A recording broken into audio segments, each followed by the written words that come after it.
গাছে অনেক মুকুল, প্রচুর পরিমাণে মুকুল।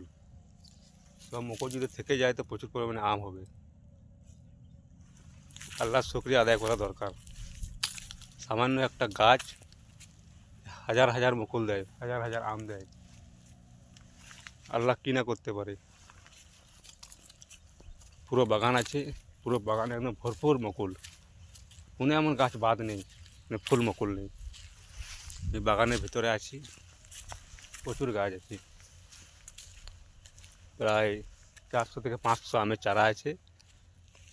পুরো আমের চারা দেখতে পাচ্ছেন, পুরো গাছ, কোনো গাছ কিন্তু সবুজ নেই। সবুজ থেকে একদম সে লালচে ভাব হয়ে গেছে, এত গাছে মুকুল দেখতে পাচ্ছেন, সারি সারি গাছ। আমরা দেখবো যে এই মুকুলগুলোতে আম আসছে কি না।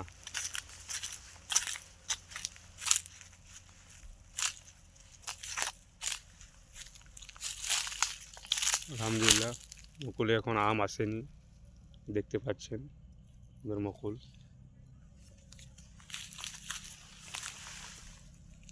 মুকুল নষ্ট করা যাবে না। মাশাআল্লাহ, আলহামদুলিল্লাহ, আলহামদুলিল্লাহ, কোন কথা মুকুল।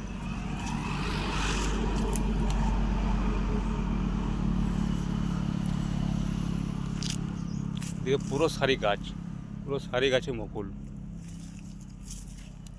কোন কথা আমের চারা আছে, এখান থেকে প্রচুর আমদানি উৎপাদন হয়। কখনো যদি আপনারা